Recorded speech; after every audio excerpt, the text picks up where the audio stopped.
Hello Aggies, and welcome to a special homecoming edition of the Aggie Sports Report. I'm Ashley Corley. And I'm Ian Deere, and we're here in Aggie Stadium where the Aggies just triumphed against conference rival Delaware State. And it was a great, clear day. It was. A lot of people came out for homecoming, and usually when we come out here it smells like grass. Yeah. But today it smelled like burgers and hot dogs. It did. And sports has a way of bringing people together, and I feel the food brings them even closer. Football games are a great opportunity to meet up with some new people and catch up with some old friends. Yep, Aggies of all ages come from all around to relax, cook, and enjoy the greatest homecoming on earth. Chantel Statham has the story. What's up, guys? I'm Chantel Statham here at Homecoming 2011, here with the Tailgaters to let you know what homecoming is really about. Our Aggie alumni take off one special weekend of the year to make sure they come back and show their homecoming pride. We got our beginning here at A&T, and I mean, we are able to compete on any level. So homecoming is renewing. Renewing. Absolutely. It means friends and family enjoying festivities here at Aggie Stadium, and just seeing the camaraderie. Of course, there's grilling, music, and dancing during the tailgate, but our alumni hold the most important part of it all. My 29th year. I think I've only missed one homecoming since 1972. Aggie born, Aggie bred for sure. It's the friends, it's the atmosphere, it's the day. Homecoming to me is celebrating my school, my friends, my family. This is the greatest party ever for Greensboro. Aggie pride, yes! Now that you've heard it first from the A&T alumni what homecoming is really about, we're going to go ahead, kick it in gear, and enjoy these festivities before we head out to the football game. I'm Chantel Statham for the Aggie Sports Report. Thanks, Chantel. The Aggies come into this game looking for their first homecoming win in 8 years. Alan, Big News Buyers has the 411. Homecoming 2011 featured your North Carolina A&T Aggies versus Delaware State Hornets. On the Aggies' first possession of the game, they had a 13-play, 78-yard drive that capped off with a Mike Mayhew 1-yard touchdown run. The Aggies' defense forced a turnover on the next possession with an interception by Devontae Grant.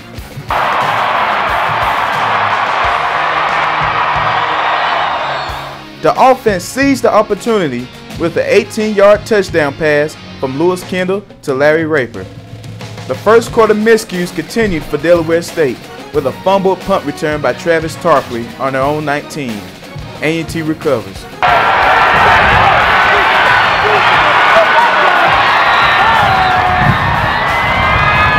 2 plays later, Mike Mayhew had his second touchdown of the quarter from 19 yards out. Mike Mayhew on the carry. Touchdown! Delaware State closed the first half with a 25-yard field goal. In the second half, Delaware State came out with 2 impressive touchdown drives of their own, cutting the deficit to 28-17. But that is the closest Delaware State will get to, because A&T responded back with a touchdown drive of their own with a 27-yard touchdown pass from Lewis Kendall to Larry Raper. The final score, Aggies 42, Hornets 24. With today's win, the Aggies snap an 8-year losing streak on homecoming. With the Aggie Sports Report, I'm Alan Byers. Thanks, Alan. Well, here are some more scores from around the MEAC this weekend.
Here are the current standings in the MEAC.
Well, we'll have to take our first time out, but when we come back, more from A&T's victorious homecoming win. And later on the show, volleyball. Don't go away.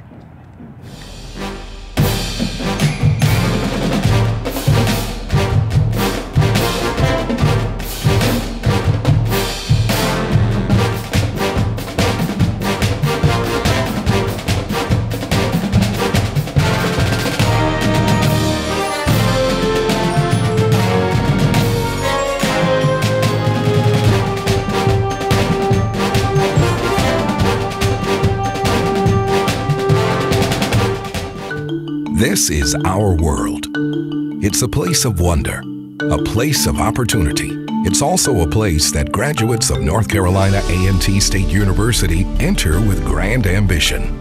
Classrooms, hospitals, corner offices, laboratories. These are the places where our students flourish. It's proof our graduates leave here prepared for the careers that await them. It's why you'll find Aggies everywhere, making a difference in the world. So these are the big times now, all right? You're with the Aggie Insider. I know you're used to doing like football and basketball things, but I mean, let me tell you, we're on a whole different level. But you know, stay the same, you know? Evan, wait a minute. What's going on here? There's lights, there's camera. What is this? Ashley, hey. Hey. What are you doing here? I'm here to tape the show. See, you were late. So what happened was, I thought it'd be cool to have a backup host. A backup? So yeah, you're replacing me? Not replacing, no. Just he's on standby just in case anything happens. Standby. You know, okay. I mean, think about it. Think about this though. You know, look, he's the bulldog, right? So girls automatically love him. I mean, look at that face. Look at him. He's just. All right, and then also he appeals to guys because he's macho. He's big. Evan, he can't even talk. Well, that's okay. He's got character. He's charismatic, Ashley. Evan, okay, look, it's either me or the bulldog. Which one? You're thinking about it. Wow. Okay. But he's the bulldog. Whatever. Ashley, wait. Ashley, come here. We can fix this. We can do something different. The College of Arts and Sciences is the largest college at North Carolina A&T in terms of students, faculty, and number of courses taught. Our students gather to research the causes of climate change and meteorology, study human depression and social work and biology, and perform on Broadway. The university and community relax in the cradle of arts and sciences through WNAA, the University Gallery, our HD TV studio, and the award-winning University Marching Band. Visit us online. Welcome back. It was a great game by the Aggies today. Yeah, they had a lot of big plays, especially in the passing game. Tyrell Day has the report on wide receiver Larry Raper and his big impact on the game today. Larry Raper has become one of the Aggies' go-to receivers over the last few games. In the road win against Morgan State, Raper recorded 3 catches for 73 yards and 1 touchdown. And, you know, he's played 2 excellent games, you know, back to back. But just every week I just got to keep getting better. And this guy right here, you know, put it on the money. In Saturday's homecoming victory against Delaware State, Raper had 5 catches and 3 of the 5 were touchdowns. On the sideline, I told Mike I was going to match him, so that's what we went out and did. But it just feels great just to come in our own house and just win homecoming. And I'm glad to see Larry rise up and play the way he's playing. I'm proud of him. Larry Raper finished Saturday's game leading all A&T receivers with 109 yards. After making a promise to his mother, wide receiver Larry Raper was able to keep that promise in today's homecoming victory. Yesterday before the game, I told my mom I was going to get her 3 touchdowns. Just her first game ever coming to when I was in college. And I made that promise to her, and I got it. With the Aggie Sports Report, I'm Tyrell Day.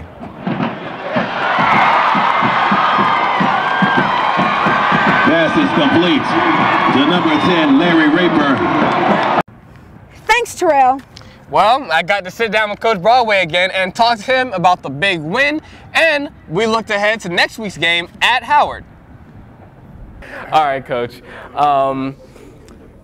Homecoming win. I know a lot of people a lot of players on the team, this is their first homecoming win. What was the locker room like after the game? A lot of joy, a lot of happiness, and a little bit of celebration. And again, I say this, and I'm so happy for our kids. I really am, because where they've come from, to have these guys just experience a little bit of success and to see the joy that they get from winning. And I hope it becomes addictive to them, that they enjoy it so much that it gets hard for them to lose and it gets painful when they lose. So I'm happy for our guys. I'm pleased with them. And again, I think our coaching staff did an outstanding job of preparing our guys to play last weekend and have done a good job all year. So we got a good group of guys, you know, coaches, staff, players, and everybody's involved in the program. Okay, Lewis Kendall connected with Larry Raper on 3 touchdowns against Delaware State. Has Larry Raper been a guy who's been ready to break loose all season? He's playing like we thought he could play, and I'm glad to see him make improvements, catching the ball, running routes, and doing some things. And you know, one of the things we try to do is we try to get the ball in the hands of our playmakers, and Larry's developing one of those guys, and as he proved to us week in and week out that he's capable of making plays, and we got to be creative and get some more ways of getting balls into his hand. And you know, we got to find ways to get the ball to Ricky Lewis now, and you know, hopefully with Torrin Warren coming back, he needs to step up his development to catch up because he missed a month and a half. So that gives us some weapons on offense. And Mike Mayhew's Mike has been outstanding. He's having a good first half of the season. Hopefully he can get better the second half of the season and continue to run the ball well, which allows us to throw the ball at a decent pace. Yeah, the last 3 games, Mike Mayhew's finished with over 100 yards rushing. Talk about the progression that the offensive line has made throughout the season. They've gotten better, and they do a good job. Offensive line is a team within a team, and you know, Coach Wagner does a great job with those guys. You know, getting them to play physical, teaching them what they're doing, how they do it, and you know, as a result of that, Mike is on the back end of some great games. A lot of guys contribute when you run the ball the way we're running it, and it starts up front. Okay, Lewis Kendall did not throw an interception against Delaware State. Has his decision-making improved? Lord, I thank you. I thank you. Kendall, again, is a talented guy. Made some bad decisions in some games, but he's only played 8 games in his career, so he's growing, and by the time he gets to be a senior, he will be unbelievable. Hopefully, he is making better decisions with the ball, and one of the things that's hard to teach young guys is that sometimes your best play is to throw the ball away, not try to make a play that you're not capable of making, and let the system or let the game dictate the plays that you do make. Don't force stuff; just let them happen naturally, and that's where Kendall's getting now. We're pleased with the development of Kendall, and as Kendall continues to get better, we will continue to get better as a football team. Is the objective with Lewis to be able to spread the ball to everybody on the offense? Eventually, that's what we'd like to get, but in most cases, he'll have confidence in 1 or 2 guys, and that's what he'll start looking for. He just needs to go through his proper reads and get the ball to the open receiver, because there was a couple times Saturday where we had touchdowns, guys running wide open that he just didn't see, but hopefully that'll come too. All right, let's go to the defense. Devontae Grant came up with the interception. You kept your 4th opponent under 50 yards rushing, and you're 2nd in the nation in total defense. Is that right? After what happened on us? Yeah. Wow. That's impressive. And again, the credit goes to our coaches, number 1, and then our players, and because we're concerned because of the size defensively and the lack of depth defensively, and to play the way that we're playing has really been impressive. And our number 1 goal going into each game has been the same: stop the run. And if we can hold people under 50 yards a game, then we feel like we have a pretty good chance of winning the ball game. We can get to one-dimensional. But Devontae is really developed. Here's a walk-on linebacker, freshman that is playing and, playing at a high level right now. He doesn't say a whole lot, just comes to work every day, and you've seen him get so much better. I'm happy for him and proud of him. Okay, 10 minutes and 35 seconds was how long you held onto the ball in the fourth quarter. Is time management a big part of your game plan in the second half? Time management is always big with us. Last week against Bethune, we held the ball for 40 minutes. If we can win the time of possession, then I like our chances too. But that comes along with our running game, and the third quarter there, they held the ball for most of the third quarter. With the onside kick, and we missed that big third down there, beginning of the third quarter, which gave them time possession in the third quarter. But then our guys responded, came back in the fourth quarter, and dominated the fourth quarter. Okay, overall, you're 4-2, undefeated in conference play. Did you expect this amount of success so soon? Well, we knew we had a lot of work to do, and at this point, we still have a lot of work to do. But the positive side of it is our kids are working, and we're getting better. So I expected us to get better. That's what I expected us to do. I expected us to learn how to win, and getting better is part of winning. Okay, you've got another homecoming game ahead of you, Howard's homecoming game. You're going to be playing the role of spoiler. What does Howard do well? Howard's a good football team. They're sound, they're solid, and they play hard, which always presents problems for you. And the scheme-wise, I think they're pretty good. So we got to prepare this week. This is going to be a heck of a challenge for us, and our guys got to play better than we did last week, and we got to execute a lot better than we did last week. And we can't have dumb penalties and mistakes like we had last week. And if we do that, then I like our chances. You guys feel like you two teams are evenly matched? I see it that way right now. It's going to be a good matchup, because of what they do and what we do, and they're a little bit like us. So they like to establish the run, and they play bases same defense we play. So it's going to be a good matchup for us. All right, they're going to have the home field advantage with a huge crowd. What are you going to be looking to do on defense to stop them? Same thing we always do. We're going to gang up in the box and try to stop the run and make them throw the ball. And we got to take away the 3 steps, quick passing game. If we can get them in a downfield passing game, then we can make some plays. All right, thanks, Coach, and good luck against Howard. All right, Dan. Well, we're going to take a time out, but when we come back, we'll talk volleyball. This is our world. It's a place of wonder, a place of opportunity. It's also a place that graduates of North Carolina A&T State University enter with grand ambition. Classrooms, hospitals, corner offices, laboratories. These are the places where our students flourish. It's proof our graduates leave here prepared for the careers that await them. It's why you'll find Aggies everywhere making a difference in the world. The College of Arts and Sciences is the largest college at North Carolina A&T in terms of students, faculty, and number of courses taught. Our students gather to research the causes of climate change and meteorology, study human depression and social work and biology, and perform on Broadway. The university and community relax in the cradle of arts and sciences through WNAA, the University Gallery, our HD TV studio, and the award-winning University Marching Band. Visit us online. In the College of Engineering, we build bridges from the simple to the complex. We have graduate and undergraduate programs in 6 departments. Our students and faculty study topics that touch your life today and affect your world tomorrow. In the College of Engineering, we make the future now.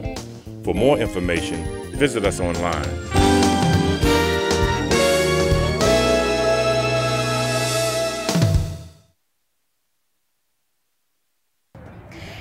The volleyball team had a tough stretch on the road.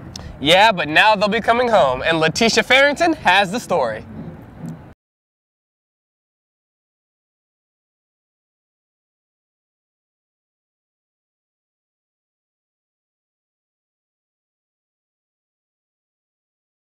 After 5 consecutive games on the road, the Aggies came back home to play the defending MEAC champions, South Carolina State Bulldogs. The Aggies opened with a 6-1 lead as Gina Daniels powered the offense with several strong kills.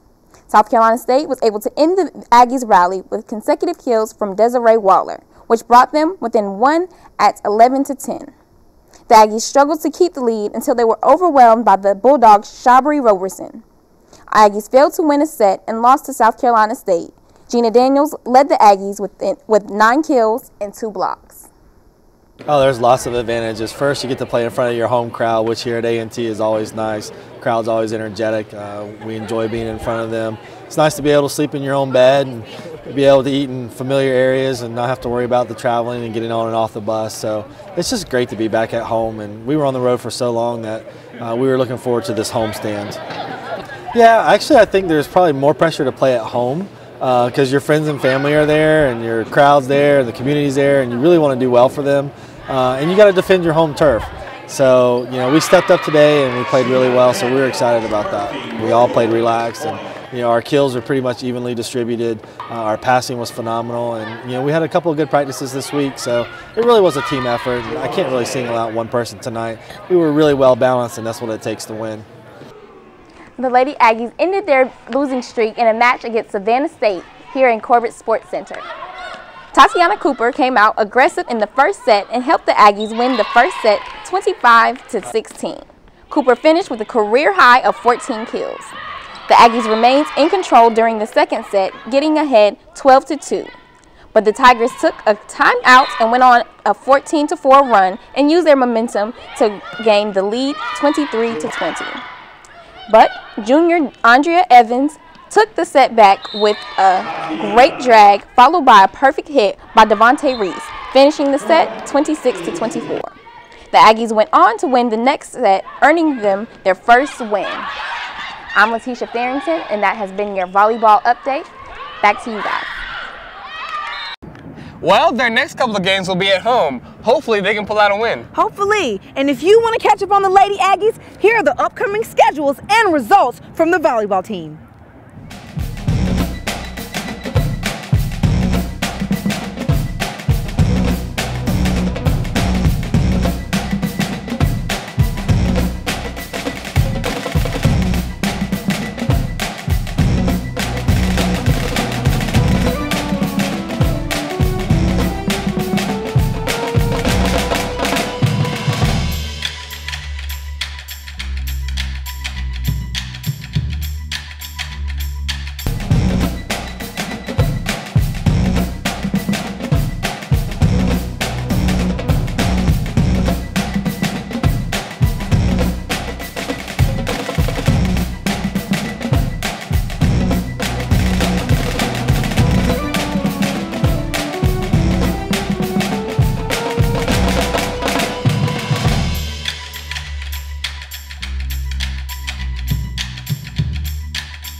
Welcome back. Let's talk cross country. We got a chance to meet the runners and take a look at some games. Lydia Reddick has the story.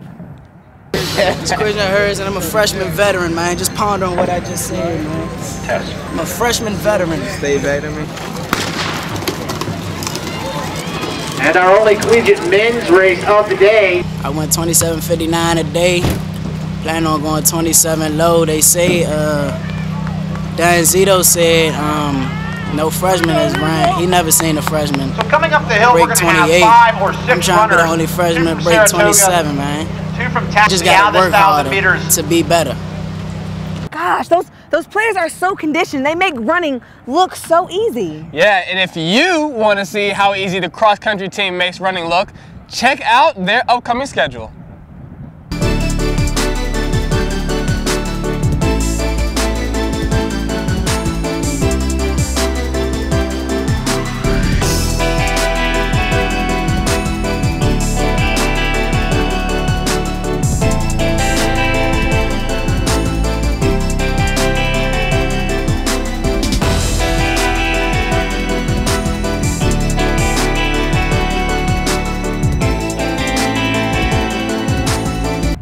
Well, I have to say it again, another great win by the Aggies. Yeah, they've been playing great at home, but now it's time for them to go on the road. Aw, who do they play next? Well, Carmen Robinson has our preview for next week's game at Howard University.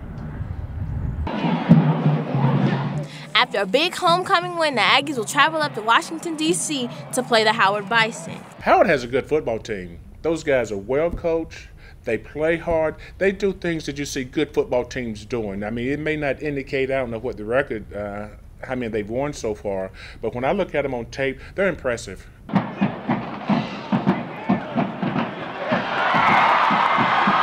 They really are. Fundamentally, they're sound. Scheme-wise, they're sound. Effort-wise, they're good. So this is a good football team, I think, that we're playing this week.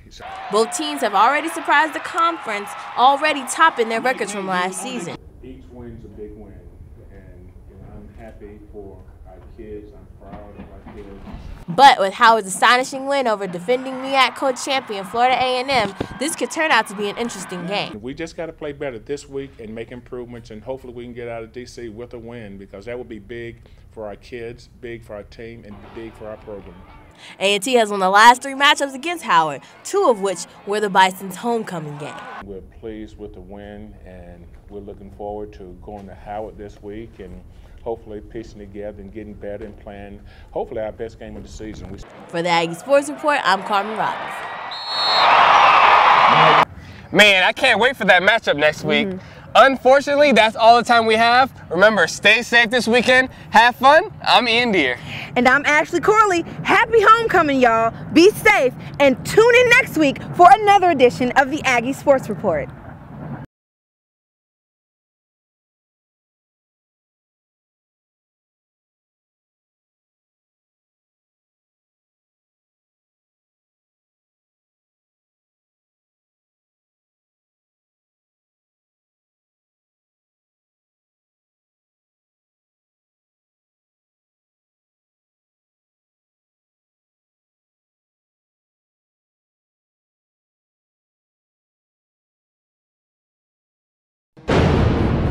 Finish your 3.